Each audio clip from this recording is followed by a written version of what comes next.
धन्यवाद उपसभापति जी। मेरा छत्तीसगढ़ के सिरपुर शहर को वर्ल्ड हेरिटेज साइट में जोड़ने के बारे में है।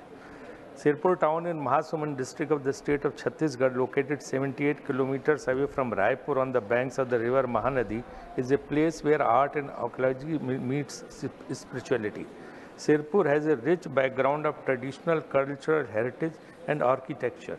The city finds mention in ancient epigraphic records. Sirpur group of monuments are an archaeological and tourism site containing Hindu, Jain and Buddhist monuments from 5th to 12th centuries. The archaeological remains are still a pride for not only this region but for the entire India. It is said that the Buddha Vihars in Sirpur are older than those in Nalanda, sir. Sirpur became a major archaeological site after it was visited by Alexander Cunningham, a colonial British India official, in 1882. His report on a Lakshman temple at Sirpur brought it to international attention. Besides wide-ranging remains of Ram temple, Gandheshwar temple, Surang Tila, and a massive Buddha head identify its prosperous history and potentiality of the site. Till date, the temples are preserved so well that it speaks its glorious past. Sirpur is also a prominent for its discoveries of the remains of the Buddha and Jain monuments. These complexes have a status of Lord Buddha residential complexes for monks and rich carving on the walls.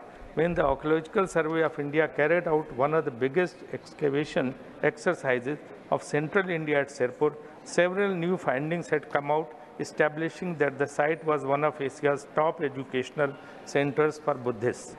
Considering the rich cultural legacy and historical importance of the Sirpur city in Chhattisgarh, I demand that the central government should provide grants for world-class maintenance of Sirpur and push for securing World Heritage status. Not only that, sir, वहाँ पे कौशल्या जी का भी है। तो छत्तीसगढ़ में इस तरह के बहुत ही ऐतिहासिक धरोहर हैं, ऐतिहासिक चीज़ें हैं, पौराणिक, और मुझे लगता है कि सरकार को इसे ध्यान देना चाहिए। केंद्र सरकार जो है छत्तीसगढ़ की लगातार उपेक्षा कर रही है, वो उपेक्षा नहीं होनी चाहिए। वहाँ की जो बहुमूल्य धरोहर है, वहाँ से रामगमन पथ भी है, और पिछली सरकार जो थी भूपेश बघेल की, उन्होंने रामगमन पथ को भी बनवाया था और कौशल्या जी के मंदिर का भी निर्माण कराया था। तो मुझे लगता है केंद्र सरकार को इसको ध्यान देना चाहिए, और अब तो उन्हीं की सरकार है, अभी तक कुछ हुआ नहीं, तो वहाँ इन सब प्रयासों पे लग के इन्हें और छत्तीसगढ़ के लिए की जो धरोहर है उनको मजबूत बनाने का प्रयास करना चाहिए।